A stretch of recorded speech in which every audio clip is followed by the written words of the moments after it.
2 years in was how similar every story was. Okay. 3 years in, same thing. Same thing. The details are different, but the stories are basically the same. Welcome to Elevate, the gathering spot for first responders, their families, and the communities that support them. We bring you honest conversations and actionable insights, focused on building resilience and finding balance in places we never thought to look. Each episode is your open invitation to broaden your understanding, shed new light on perspectives, and explore new ways to manage the weight we carry. It's about fortifying bonds, welcoming fresh ideas, and acknowledging every step forward. Together, let's elevate. Hi, everybody, and welcome to the E11evate Podcast, where we bring on guests that talk about all different types of things that we need to understand and get a better grasp on in the first responder world. So before we go too far, just make sure that you hit that like button, subscribe, and make sure you hit that bell so you get announcements when we actually put out a show. Also, if you hear this message and someone that you know should hear this, don't forget to share this with them, and we'll go from there. Today's topic, one thing about first responder world is we know, and it is documented, that the first responder world, when it comes to marriages, first responder worlds are 50% higher of a divorce rate than the rest of the United States. And what does that mean? What is that? What is the math on that? Well, 50% higher than 50% is 75%, because right now we know that divorce rates are about 50%. And if we're 50% higher than that, we're at a 75% high divorce rate. I've got Chris Shelley, who is a wedding officiant, and he has done hundreds and hundreds of weddings. And I thought having him on the show today would be great to hear what he's doing to help that ratio, hopefully, because it's more than just, hey, let's get married, let's find a church and let's do it. He does a little bit more about making sure that everything is copacetic between the couples. He's not a counselor. We'll make sure we get into that. But Chris, hi, how are you doing? I'm all right, Kyle. Good morning. How are you? I'm doing great. Yep. So, it's one of those things where we tried to record this episode when you were in New York a couple days ago, and just, internet demons and internet gremlins were snagging us. So we decided to actually redo it. And Chris had told me that he's going to be in Cincinnati this weekend for Easter. And I'm in Columbus, Ohio. So I'm like, we're not that far. I'm like, almost we could probably have met in the middle and done an on scene, but then I'd have to do like a whole mobile setup and not that. But so yeah, Chris, go ahead and tell us a little bit about yourself and what you do, and let the world know what you do. Yeah, you nailed it. I'm a professional wedding officiant, and I bought a condo in Cincinnati, Ohio, just so we could do this podcast. And I think it's gonna be worth it. I think that's awesome. But yeah, I'm a wedding officiant, so it's actually my job. People don't realize this is an actual job people do full time. Not a lot of people, but a select few of us do this full time. And I do weddings in the New York, New Jersey area primarily, but I also do weddings here in Cincinnati and in northern Kentucky and to Newport and stuff like that. Whenever I'm in Ohio, I think the furthest north I've ever done a wedding here is Dayton, Ohio. Dayton, Ohio. Okay. Oh, yeah. No, yeah. Wright State University. I've been to Dayton a while. Have you ever been to Engagement, Ohio? Engagement, Ohio? Yeah. You don't know where that is? I've never heard of it. No. Oh, it's halfway between Dayton and Marion. Oh, God. There's your dad joke for the day, ladies and gentlemen. I walked right into that one. I cannot believe you do weddings in Ohio and have never heard that joke. You are now bequeathed that joke. Thank you, Kyle. It's because I take weddings very seriously. There you go. And this is, here's the problem. Do you mind if I use that? I don't mind at all. It's not my joke to have. Anyhow, I think one of my old partners who I had for 9 years, and he's at my station now too. He's on a different duty day. He's actually, I believe, the one that the first time I ever heard that. Pete Halpin is the person I think I've heard that before. The first time I remember hearing that. Yeah. I love that. It's a great dad joke. Yeah. I don't even know what I was talking about. Well, let's get back to the task at hand. So when it comes to what you do with a wedding officiating, so tell us more about the process. Tell us what you do to talk to the couples. I know when we spoke before, you speak on talking to the couples, because sometimes in my marriage, I'm Methodist, was born and raised Methodist.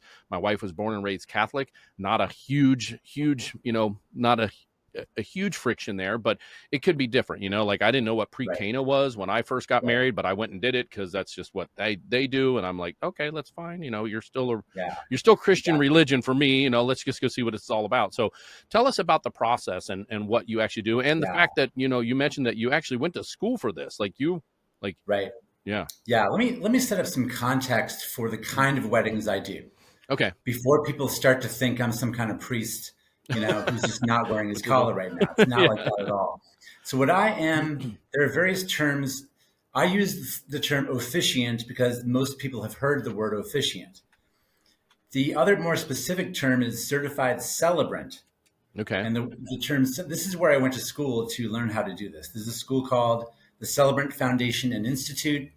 It's mostly online classes. Sometimes there's in-person stuff. And you meet people from all over North America. They have students all over North America and now in France as well, maybe some other countries, maybe Spain, I'm not sure. 7-month, 8-month program.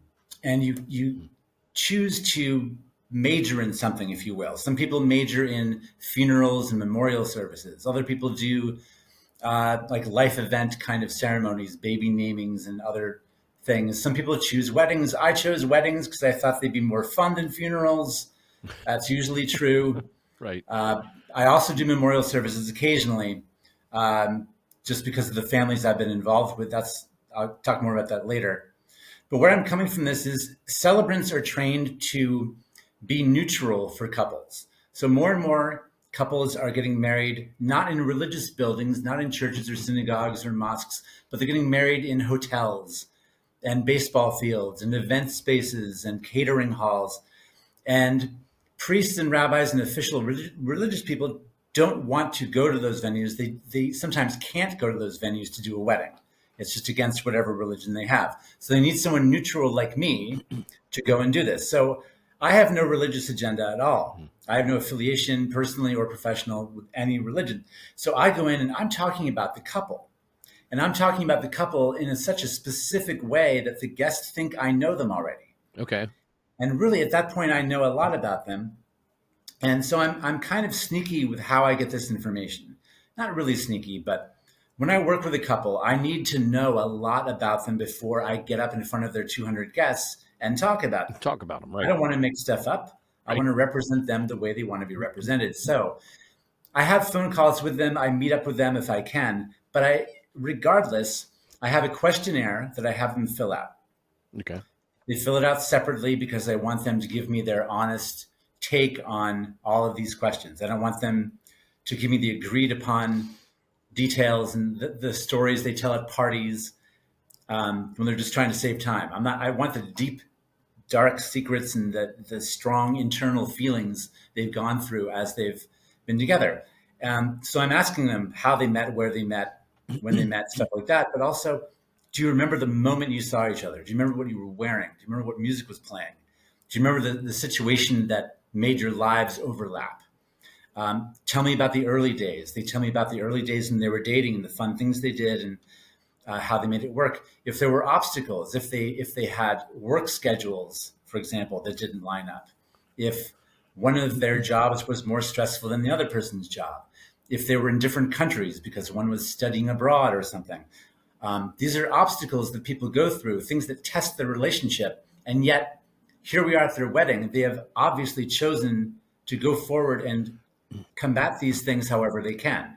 So over and over, 602 weddings now. Wow. That's 602 couples' stories I've learned, and I've learned about the things they've overcome to stay together. So I'm getting a pretty good view here of why people stay together to at least get to the wedding. Okay. What's really working for them. And I have to preface this where I think only one time in 12 years of doing this have I met a couple that I didn't think should get married. And I didn't allow myself to be hired by them. I told them a big fat lie. And I said, a friend of mine just told me they're getting married on your date. I'm so sorry. I have to officiate my friend's wedding. I've known them 40 years, whatever. Big fat lie. And they understood that, but it was a lie. but I just didn't think they should get married. I didn't want to be involved. And I really didn't think it was my place to say, I don't think you should get married. Right. But Because you're I not a just, counselor and you're not a religious, you don't have that motive. You don't have yeah, that background because you're not a counselor, right? You're not a therapist or not at a all. I'm marriage just a guy counselor. in a suit telling a story about a couple. That's About a all I couple. am. And I'm almost part like stand-up comedian, part actor, part orator, part speaker, part MC. But I am okay. not anyone that should be giving you, a Well, what you decision like can that. do though, you could share. I mean, I have advice when people call me and be like, "Hey, how did you save your marriage?" Well, I talked to them about the time frame it took for my wife and I to fix things, and it wasn't all just me. I first tell them, "Listen, I wasn't the only one that fixed my marriage. My wife also put a lot of work into it." Because ultimately it was her decision because she's the one that said she wanted to leave. And I'm like, no, let's go get help. And she's like, no, I just want to leave. And eventually it came to a point where we did seek a mediator, a couples counselor, if you will, not a therapist, but a counselor. And he slowed the process down. But she went into that still saying, listen, I'm just doing this just so we can check off the boxes that I did everything to try to save the marriage. Yeah, But this is not going to fix anything, Kyle. And I'm like, hey, farewell. I'm like, fair enough. I mean, that's fine. This is all I wanted in the beginning. It took us 4 or 5 months to get to that spot. And then it took us 2 years to right the ship. I mean, it was a full 2 years, which 2 years well yeah, spent, because I honestly feel that what we went through there was a lot of what you're describing.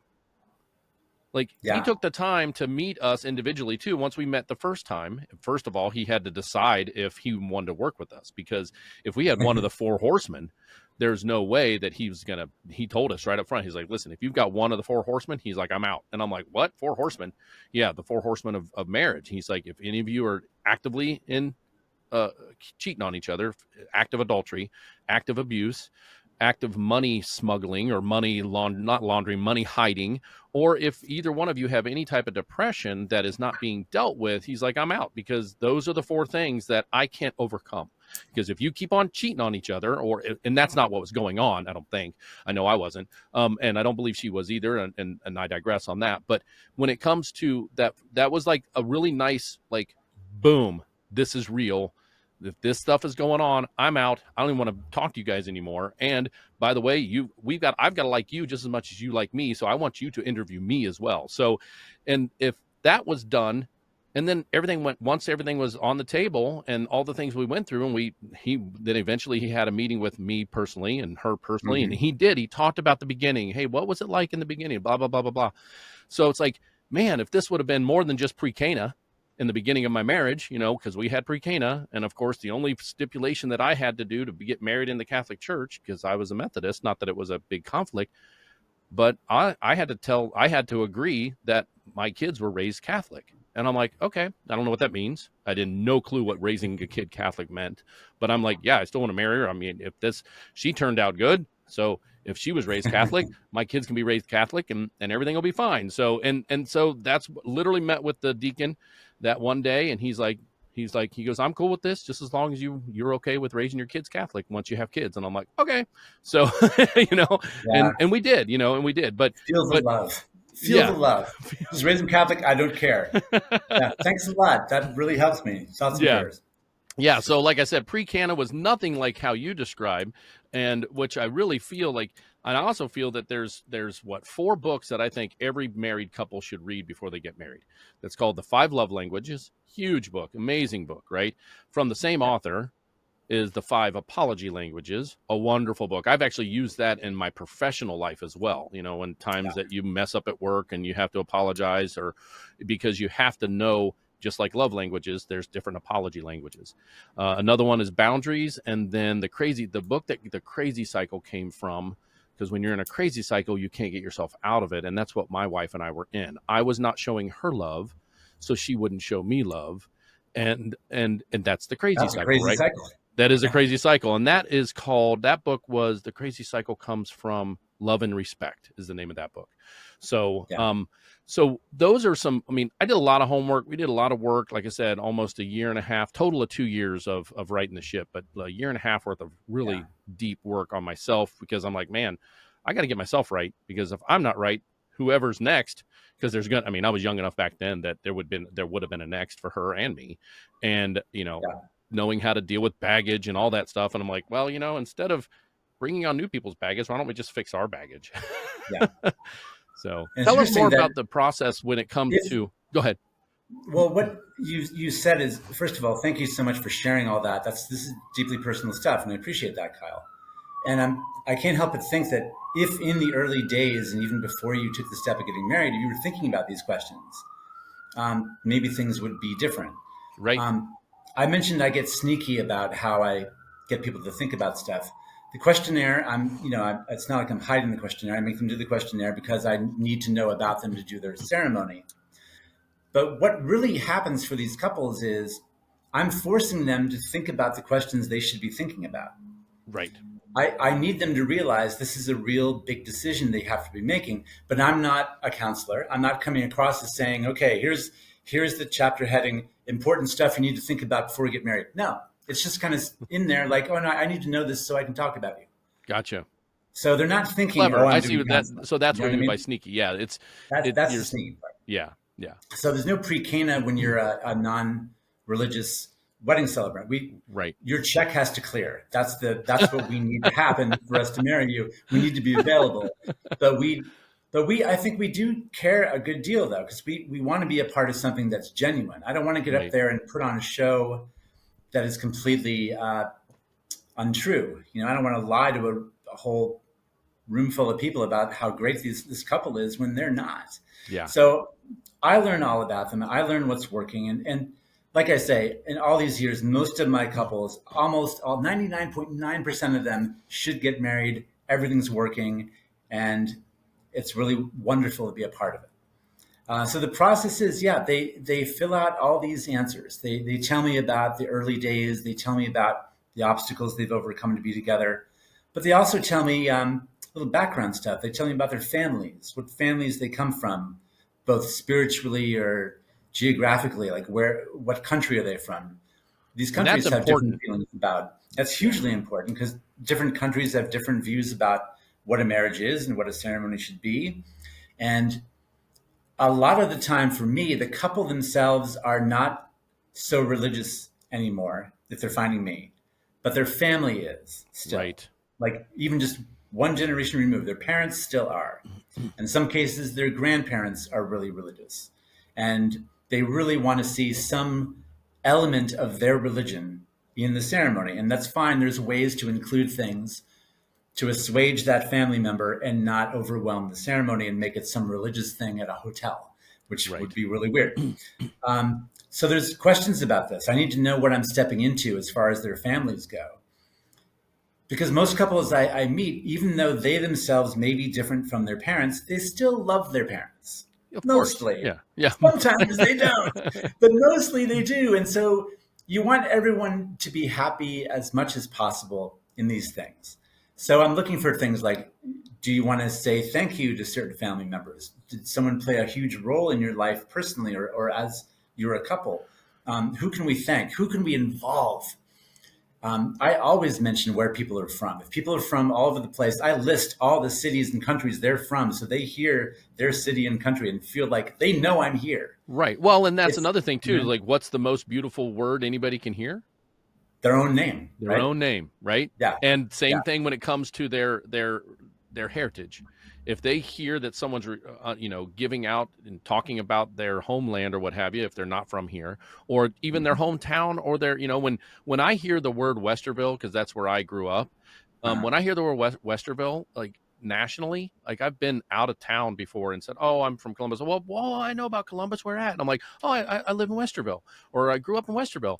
People are like, oh my God, I know Westerville. That feels so good that someone acknowledges that from your hometown. Like it felt great when you told me that you were going to Cincinnati for the weekend to buy this condo for us, for this podcast. And that made me feel so good. Just telling me that you're only an hour and a half away from me, right? That's really cool. Like we could really. How fast do you drive?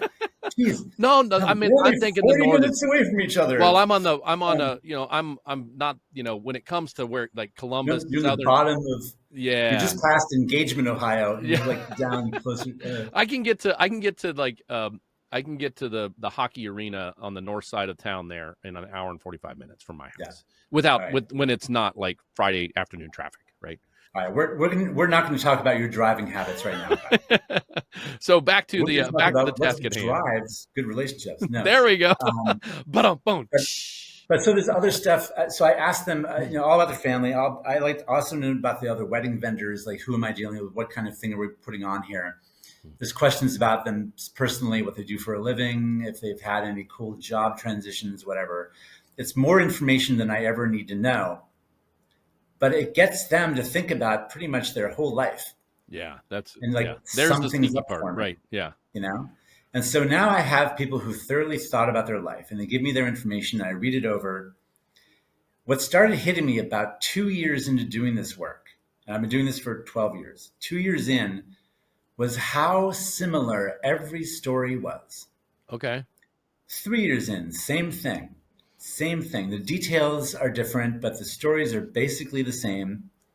And I have a thing that I say in just about every wedding, because it's true for every wedding. Here's what I say. Like every love story in the history of love stories, once they were together, if they were ever apart, they'd realize they preferred being together, so they decided to stay together forever.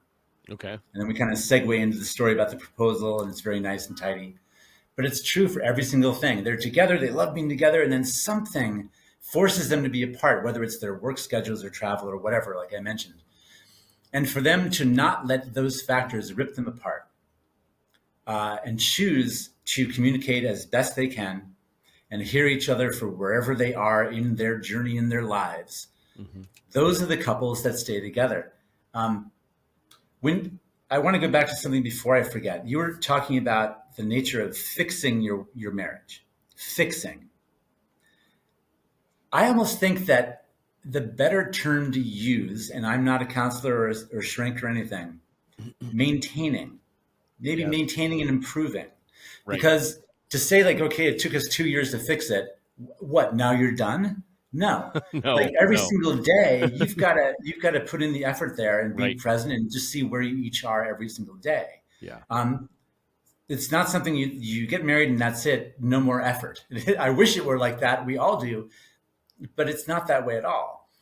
But the beautiful thing is that if you do communicate well, if you keep admitting, hey, I don't know exactly what's going on with you, please tell me. Right. And you hear them.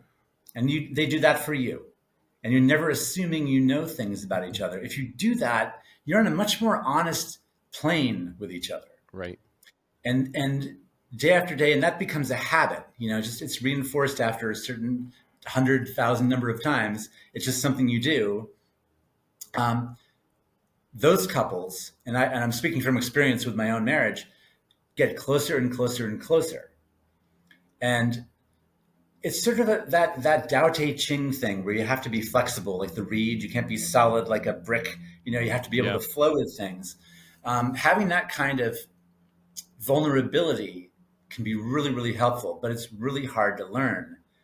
And I've been thinking about how to talk about this in the light of first responders and the Right. trauma they go through. Now, I'm a wedding officiant. I'm not a first responder. I'm responding to them wanting to get married. Right. Not a traumatic thing. I'm not going to die when I go to a wedding, knock on wood. Maybe I will. But chances are I'm entering into a pretty happy scenario. The worst thing usually is that they're stressed out. Yeah. So this is nothing like running into a burning building, nothing like going to war, nothing like being in an operating room. These are things I don't know about firsthand.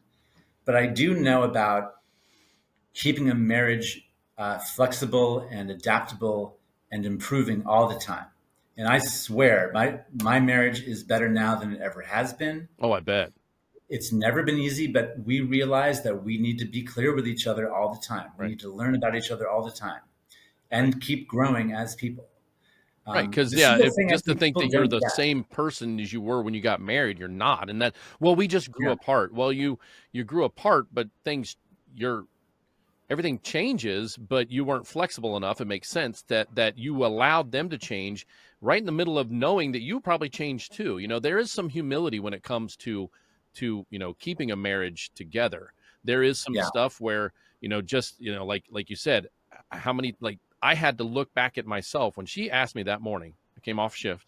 When she asked me that morning, and she's standing in the kitchen, crying at the stove, which was on an island.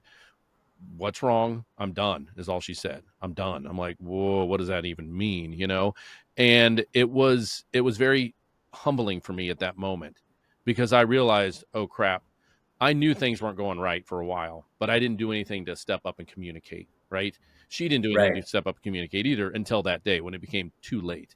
So with what you just said, and how you brought the first responders into this, this is and it's really, what I want to get to is two things that you mentioned in that last segment that you talked about. You said two words that you found, that all these people that you've talked to, there was always this consistent, like, there was this story that was the same. The word that stuck out to me, one of the words, was apart. So it's a built-in word for the first responder world. We're going to be apart. We're going to be Yeah. apart for multiple days, sometimes multiple hours, especially if you mix a first responder and a healthcare worker, which is my marriage. So she's a nurse, I'm a paramedic, and I'm gone from my schedule in my part of town. In my part of the country is I'm gone for 24 hours. Some schedules are gone for 48 hours, 72 hours. Some schedules are 12 hours. Nonetheless, when I worked at the hospital, because I did work at the hospital as well as a respiratory therapist before I became a paramedic, I was gone for 12 hours, sometimes 3 days in a row. When you're gone for 12 hours and you drive 30 minutes to get to work and you leave before your kids get up and you come home after they go to bed, you're basically gone for 24 hours, so because they don't see you for a whole day, but then you have 3 of those in a row. You are absent. Yeah, you're absent. That's so long distance. Right. So that word being apart. Well, the second word that you mentioned in there, it was right after you talked about being apart, is the word communication. And that's where we finally fell in on, is like you found that you've been more communicative, so you can be flowing, and you can be a little bit of of give and take, and humility and humbleness and understanding and flexibility. Like, that word communication is so key. And I run a course for first responders and the resilience. We never got training in the beginning, at least I didn't, 20 years ago, and when I became a paramedic, nor 26 years ago when I became a respiratory therapist. No one ever trained us how to deal with the weight that we're going to carry, right? They didn't have any discussions. Nowadays, since COVID, they're doing a little bit. They're sprinkling it into the education place. They have like a therapy dog come in and talk about, things, but it's not like a full-blown therapy dog can talk. Yeah. Well, that's well, incredible. Right. Yeah. But you know what therapy dogs are there for. But when it comes to, we've never learned how to package the weight that we eventually were going to carry. And we're going to carry weight as first responders or even healthcare workers. The last 4 or 5 years for healthcare, we've got people leaving healthcare in droves, both in North America in general. I talked to a lot of people in Canada. Nursing up there is in a crisis, right? Paramedics up there are in a crisis because of the stress that COVID put on everybody. And, and now we're finally starting to talk about it. In the beginning, we're still got to do some packaging to get people to understand that there is ways that we can package what we see and what we deal with, and do it healthily, and also have different tools. There's not just one tool. It's just like CPR. There's not one thing that makes CPR work. 100 beats a minute. Okay. But if you don't release fast enough, you're not going to get blood back to the heart. If you don't go deep enough, you're not going to push the blood out to the brain, right? There's not one thing that makes CPR work. It's a bunch. It's a whole bunch of things, right? Same thing when it comes to our mental health. There's other different things when it comes to us as first responders, and what we deal with is that it's not just one thing. It's not just talk therapy. It could be for you. It's hypnotherapy is out there, brainwave technology is out there, communication. So one of the things that I actually build into my course that I provide is I actually have a family first module. And the main focus on that family first module is communication. And we talk about that. And we give the tools to the student about how to open up lines of communications, not only with their spouse, but with possibly their parent. Maybe they not married yet. They need to communicate to their parents, so they understand their role. Hey, mom and dad, you can't just blanketly tell me that next Sunday. You have to call me and say, hey, are you on duty next Sunday? You know what I mean? So when it comes to our schedule and how it all works is there's communication involved. And if we're going to not do communication as first responders with our family, and like I said, that's immediate and extended family, then we're shooting ourselves in the foot. Even our kids, if we don't communicate to our kids, we were always very upfront with our kids. We didn't tell them the gross details, but if I had a rough shift, I didn't hide it. Hey, babe, I'm a little off today. Dad had a real rough night. We had a couple of really sick people, and just if I don't seem like I'm the normal space, just understand that's where I'm Yeah. at. But I'm Yeah. letting you know. But I pre-talk to my kids about that age appropriately. Yeah. Of course, everything's age appropriate. But Of course. yeah. So communication and being apart. So speak a little bit on that. When it comes to that you found that and those are just two words that really stuck out, was the word apart, because that's built into our schedule, and then Yeah. communication, which we have to make things go right. Yeah. So being apart is not everyone's ideal situation, but I maintain that the relationships I've seen where they've had a part-time, if you will, or they've dealt with a part-time, they've learned how to communicate because they have to find other ways to communicate. They have to find ways to show this person, you're important to me, even if you're not beside me every single day. Right. So I almost recommend to couples, if they're dating and they're thinking about getting married, spend some time apart. Absence makes If the you're heart grow apart fonder, from right? your partner, you should notice that you're apart. Yeah. Like if you're having a great time and you're apart, that might tell you something. If you start to feel empty and achy, like there's part of you missing, that's going to tell you something too. But so people, it's probably easier now than it was before the internet was invented. Yeah. People in France and other countries can communicate with you on WhatsApp. You can communicate every day, as opposed to waiting for a letter to arrive via the mail in 2 weeks, parcel post or whatever. Yeah. So it's easier now to have a long distance relationship and to be apart. But it really makes you realize even just the act of calling someone, texting someone, emailing them, making that effort to communicate with them alone, right, that's already saying, I want to connect with you. Right. That's already a really good thing right away. The details of what you say, okay, be honest about what you're going through, like you were with you'd come home and you'd say, I've had a rough day. Be honest about what you're going through. Right. Don't just put on a happy show and think, oh, things are great here and wonderful and, wish you were here. But no, just say what you're going through like you would if you were in the same room. So I think it offers couples reassurance that being together is really the ultimate goal here. Right. And which is interesting because during COVID, a lot of couples who are getting married now kind of made that jump early. They lived together maybe earlier than they normally would. Oh, yeah. And they get to find the opposite spectrum of, can I be with this person all the time without that wonderful apart time? And the ones who said, yes, I can, well, that's great for you too. The other thing that's good about apart time, I feel, and this counts, to me, it counts even as apart as you went to work today, I went to work today, now we're back. Right. Let's talk about our days. You now have stories for each other. Yeah, because everybody's experience different. For each other. What happened in your job? Well, let me tell you, and I'll tell you about what happened in my job. And if you have different kinds of work, it's even better. But if you're with someone all day long, neither one of you is really doing anything. You already know what that person's day was. Yeah, I'm wondering what the divorce rate went up to when COVID hit. When you had people that we were essential. My wife and I, my whole family was. My daughter wasn't; she was a freshman in high school. But my son, he ended up working at Costco, so he was considered an essential worker.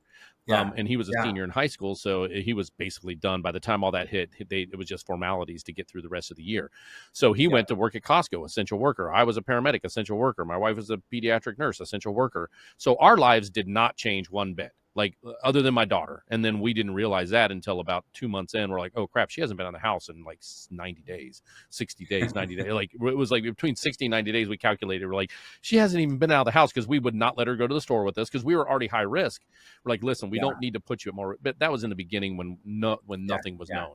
But yeah, so we didn't have that time where both parties were at home, like I'm wondering what the rate went up to then, when it came to normal marriages, when things didn't seem the same, when it was now you're with each other every day. But that thing you mentioned again, it just seems so important. It sounds like you were making such a good effort to be clear about what you were going through. If you came home and said I've had a bad day for whatever reason, I worry that there are people who don't want to put their bad day on someone else. No, and You know? that's a big thing in the first responder world. I believe that there is a stigma that we need to be the toughest of the tough, and that here's the biggest stigma that is out there that if people say this, I just want to be like, what are you talking about? Because we didn't get the training. Be like, wait, you guys trained for this. What are you saying? You had a rough day, you had a bad run or a bad Right. call, when it comes to police officers and their calls, there goes one right now. So, so this could be a good or a bad one for them. But, nonetheless, it's one of those things where if you communicate that, it helps. We know that it helps because we keep it bottled up in our brains and it doesn't do anything but hurt, right? It may give us experience to do something different or better or the same if it worked out well the next time, but if we're not able to relieve that pressure somehow and healthily, and this is all, sometimes, we go to dinner at my in-laws. We cannot talk about our jobs at my in-laws. Nobody can handle it. Nobody can handle the things that we see, like the guts and the glue, they can't handle even the concept of a bad run for me, right? Yeah. They don't want to hear it. It's that, nope, I just don't want to hear it, because for whatever reason, they don't want to hear about it, Yeah. and that's fine. And there's nothing wrong with that. But when it comes That's to fine because you're not married to them. right. I'm married to you're not married to them. So that if that was in the marriage, that's something you're going to talk about. But, exactly. And then maybe if that spouse is not in the healthcare industry and understanding, or in the stressful job industry, maybe they don't want to hear it either. But then you still need to communicate, be like, okay, listen, I need to get some of this stuff off my chest. How do we do this?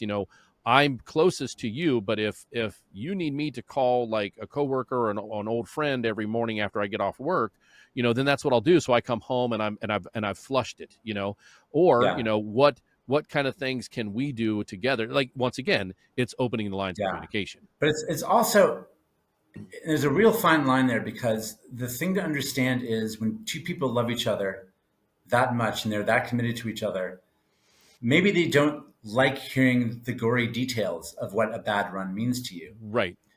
But breaking it down to just you and her, right, you and your partner, they want to hear about you, really, really you, no matter what that is. Right. And it goes two ways. You have to be a good listener. You have to hear people and just let them speak. You have to be an audience member for this person sometimes and hear it and take it in before you start judging and commenting and trying to help. Just be an audience member. Yeah, sometimes the help is just shutting up. Sometimes the help is just shutting up and just listening, and also stopping what you're doing. Put your phone down, turn the TV off, turn the radio down. Present, yeah. Don't do your other activity. Just be present and listen and take it in. Just facing someone, like the way we face each other on a Zoom call. Right. You now know that I'm engaged in talking to you. It's that simple. And that's something to get over. Like, maybe the person, you have completely different careers. Maybe you don't have the same language, the same dictionary of words that you use in your business, but you can make things clear. And the thing is, that person loves you and they want to hear you. Like, they're your biggest fan.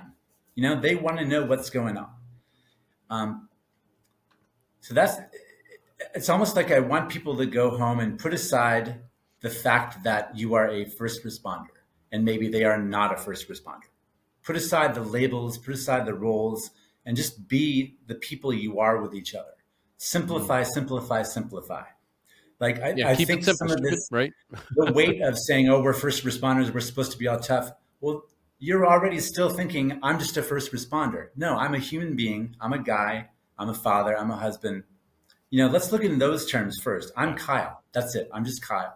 Yeah. And you are my wife, and I need to talk to you. And when that little teeny nucleus is solid, well, then it doesn't matter what you do or what you went through, because the two of you can communicate to each other. Does that make sense? Yeah. Oh, absolutely. I don't know if that's useful. No, I think that's a wonderful point. I mean, it does. It especially makes sense for anybody that's a first responder that's in a relationship that their spouse is not a first responder, because my wife gets it. My wife has seen some crazy stuff in her industry, and Yeah. being a pediatric nurse and a mother infant unit nurse for all of her career, so she's you'd think even bringing babies into the world, what you don't see anything crazy. No, you do. You see some I bet you do. oh yeah, when it comes to and yeah, we won't even go down that. That's a rabbit hole. But but it's just one of those things where we're lucky enough to understand that. You know what I mean? I mean, like I Mhm. mentioned before, just stress in general. you know, that if you know that your partner has a stressful job, or even if they don't have a stressful job, if they understand you have a stressful job and you communicate that if you pre-communicate how you're going to communicate, because that's a big part of it, is hey, Yeah. how would you like me to unpackage some things if you're willing to listen? If I start getting to the guts and gore of it, okay, I you don't like that, okay, fine, I won't. I mean, we got to make sure that us as healthcare providers, HIPAA wasn't around when I first got my jobs, but now it is. So we have to really be cognizant of HIPAA as well. Like Yeah. we can't say a lot of the details, but we can at least share how we felt about the details, and that's us. Yeah. That's not HIPAA violation. That is our experience, and it was different than my partner's experience, because Yeah. when I went on a CO run one time, my partners weren't affected at all. It affected me deeply because I had a CO situation when I was a kid. One of my Cub Scout friends ended up succumbing to carbon monoxide and became severely brain damaged from it. So later on in my career, I have a CO run that hurt people, and it affects me way different than the guy that's never had any CO background. So and I came home and talked to my wife about that in general. Hey, listen, this is the run we had, and this is affected me because of this. And now she knows. Okay, so what did we do about our house? Make sure we have a CO detector on every floor. And by the way, if you don't have CO detectors in your home, even if you don't have combustible gas things, please, that's my I'm a little side note here, I'll always mention it, please have carbon monoxide detectors in your home. They're cheap, Yeah. 15 to $32. You can get a CO detector and protect your family. Sorry, I digress. But yeah, so communication is a huge part of it. One thing I want to make sure that we get back to is speak on the religious part of it. Did you have to learn like all those religions? Like when you were in school, you mentioned earlier you were in school. Did you have to Yeah. learn all those religions, or like speak a little bit about that, and then we'll be able to wrap some things up? I did not have to learn every religion. No. Can you imagine a school? Okay, learn every religion inside and out. That would take 15 lifetimes. No, but you learn aspects of how different religions are displayed and played out in wedding ceremonies. Okay. Um, and you're given kind of case stories, completely fictional, of what if a Hindu marries a Catholic? What if a Jewish person marries an atheist? What if, any combination you can think of? What are some ways you can involve these things? Since you don't and probably can't learn every single religion, what happens is, and the good news is that usually when you get booked to do a wedding, the wedding's not the next day.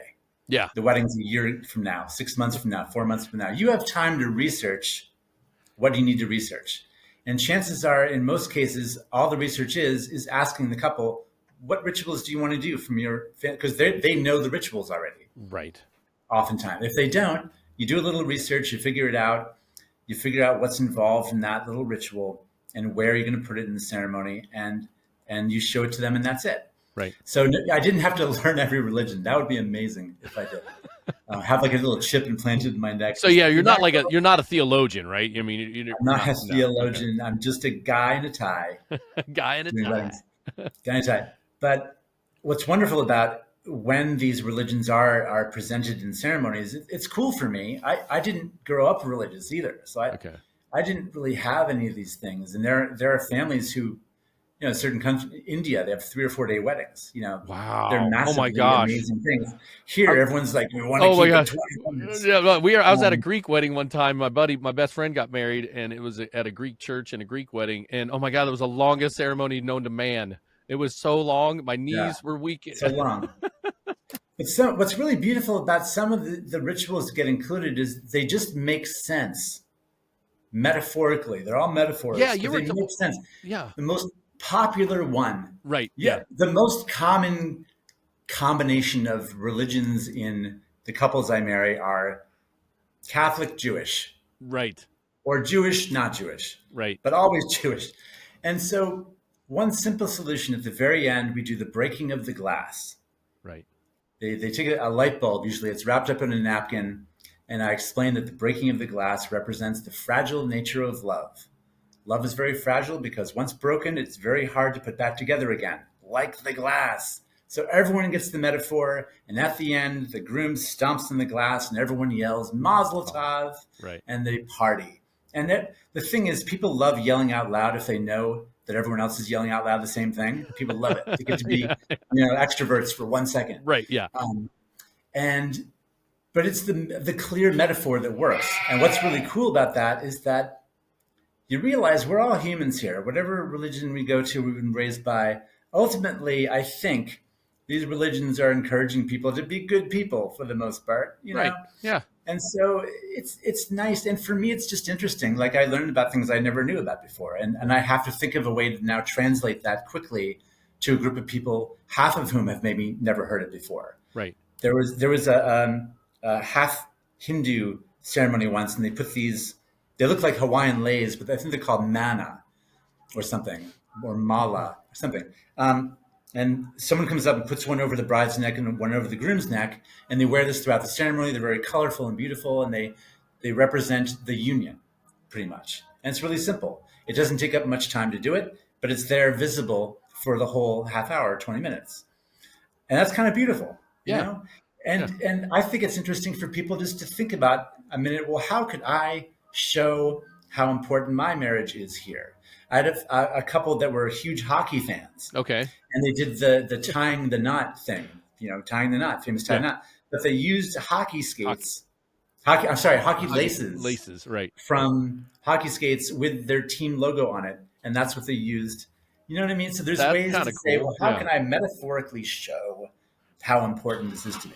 Right. So there could be, pardon my cuckoo clocks.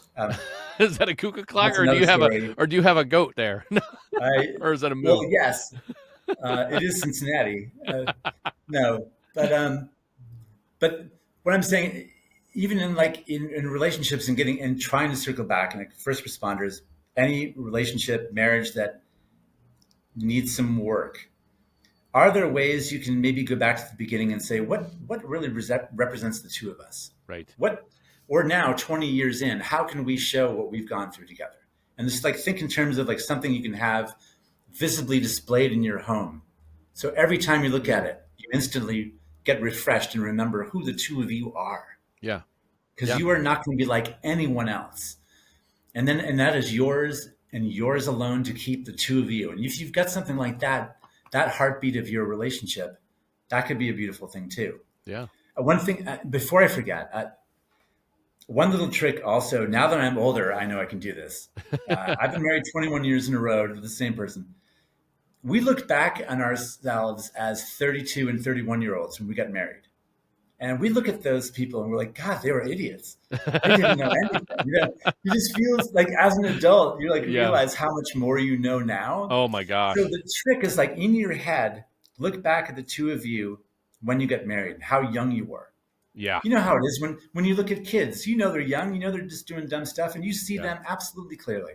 Look at your younger self. You see that younger self absolutely clearly with the value of perspective and age and years and stuff like that. Right. There are older people much older than us, Kyle. They would look at the two of us silly little kids doing a little podcast together. Exactly. And think how ridiculous that is. Why aren't they just talking in person? Right. Right. Oh yeah. There's always a different perspective to have. So you need, find ways to look at things in a different way. Right. Find ways to communicate exactly where you are.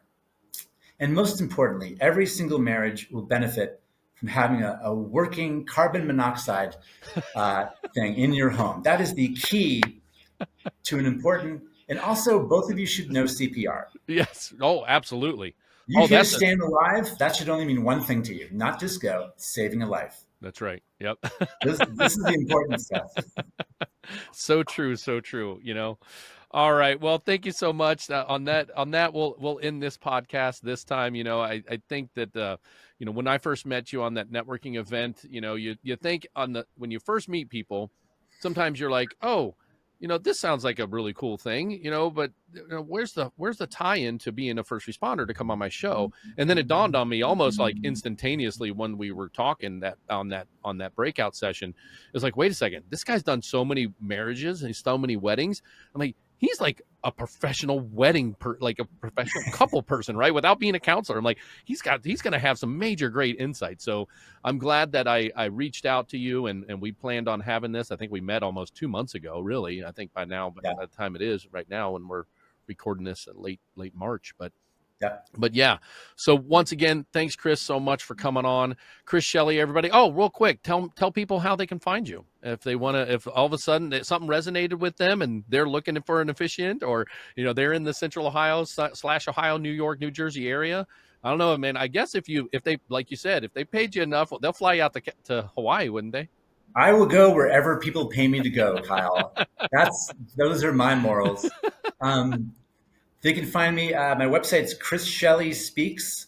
Shelley, by the way, is EY, because probably people misspell my name. It's EY. So ChrisShelleySpeaks.com. Email Chris@ChrisShelleySpeaks.com. Okay.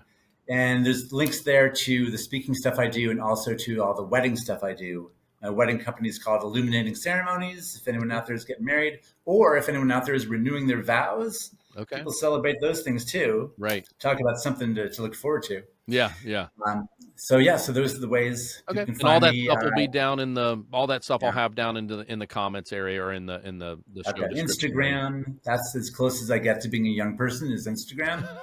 I stopped. That's there. a pretty big one. At Illuminating Ceremonies. Yep. And then that's it. No TikTok for me. No way. Never. No worries at all. Can't do it. All right, Chris, thanks so much again. And once again, everybody watching the E11evate podcast, don't forget to share, subscribe, like, hit that notification bell so you get a notice when we either go live or put up a new show on YouTube. And, on your favorite podcast platforms, you go ahead and subscribe to those as well. It helps all the algorithms and all that good stuff. And once again, if you're listening to this and something resonates with you or someone that don't hesitate to share this with them. And for Chris Shelley and myself, we thank you so much for listening for this almost hour. Hopefully it was entertaining and you got some nuggets. I always like to make sure that I like using that word that we bring little nuggets. I gave Chris a nugget with that joke from the beginning, so that's a nugget he's going to take. And then my nugget that I'm taking away is the fact that being a part and communicating are part of the first responder world, and we have to embrace that and understand that right there alone, acknowledging that we're a part, acknowledging that we need to communicate could be the difference in saving something or having a healthier marriage. So thank you, everybody. Take care. Chris, thanks a lot for coming on. That's a wrap for this episode of Elevate. Brought to you by Frontline Empowerment Solutions, your partner in building resilience and fostering continued growth. If you found something valuable today, don't keep it to yourself. Share it with someone who could use it. Don't forget to like, subscribe, and hit the notification bell so you never miss out on our next conversation. We're here to bring you more stories and insights, all aimed at strengthening the first responder community. Together, let's keep elevating each other, one episode at a time.